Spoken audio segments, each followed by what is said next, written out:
सोमवार को जैसे ही सीएए लागू होने की घोषणा हुई, पश्चिम बंगाल से जश्न की तस्वीरें सामने आने लगी। ये तस्वीरें थी मतुआ समुदाय की। पश्चिम बंगाल के मतुआ समुदाय ने ढोल बजाकर और डांस करके जश्न मनाना शुरू कर दिया।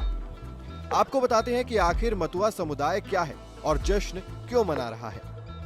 मतुआ समुदाय बांग्लादेश से आया एक समुदाय है। इनका बड़ा हिस्सा पश्चिम बंगाल में बड़ी संख्या में रहता है। मतुआ समुदाय के लोग खुद को हिंदू बताते हैं। दावा किया जाता है कि भारत में इनकी आबादी है, लेकिन लंबे समय से शरणार्थियों के रूप में रह रहे हैं। इन लोगों को सरकार भारतीय नागरिकता देगी। इनमें बड़ी संख्या अकेले पश्चिम बंगाल प्रांत में रह रही है। सीएए लागू होने पर इन्हें नागरिकता मिलने का रास्ता साफ हो गया है। इसके लिए दस्तावेज देने की भी जरूरत नहीं पड़ेगी।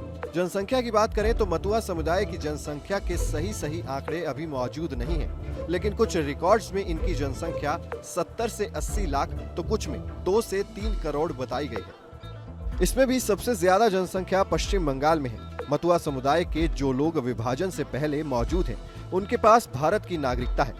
ऐसे लोगों की जनसंख्या 30 लाख के करीब है। इन्हीं मतुआ समुदाय पर पकड़ बनाकर ही बीजेपी पश्चिम बंगाल में अपनी सियासी जड़ें जमाने में कामयाब रही थी। 2019 के लोकसभा चुनाव में बीजेपी 18 सीटें जीतने में कामयाब रही थी, जबकि उसे 2014 में महज 2 सीटें मिली थी। इसके बाद 2021 के विधानसभा चुनाव में बीजेपी दूसरे नंबर की पार्टी बन गई। ऐसे में बीजेपी ने लोकसभा चुनाव से ठीक पहले सीएए नियम का दांव चला है, जो बीजेपी के लिए बंगाल में सियासी संजीवनी साबित हो सकता है। वहीं ममता बनर्जी के लिए ये बात टेंशन बढ़ाने वाली हो सकती है।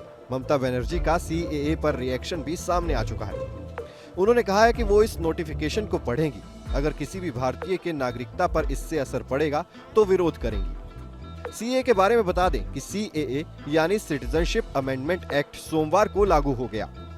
ये एक्ट साल 2019 में ही पास हो गया था, लेकिन 5 साल तक इसे लागू नहीं किया जा सका। अब सोमवार शाम सरकार ने इसका नोटिफिकेशन जारी कर दिया और इसी के साथ ये कानून लागू हो गया। अब पाकिस्तान, बांग्लादेश और अफगानिस्तान से जो भी हिंदू, सिख, बौद्ध और जैन और वहां के अन्य अल्पसंख्यक दिसंबर 2014 से पहले भारत में आकर बसे हैं, उनको नागरिकता देने का रास्ता साफ हो गया है। सीएए को लागू होने में 5 साल का समय लगा। सीएए को लेकर साल 2020 से लगातार एक्सटेंशन लिया जा रहा है।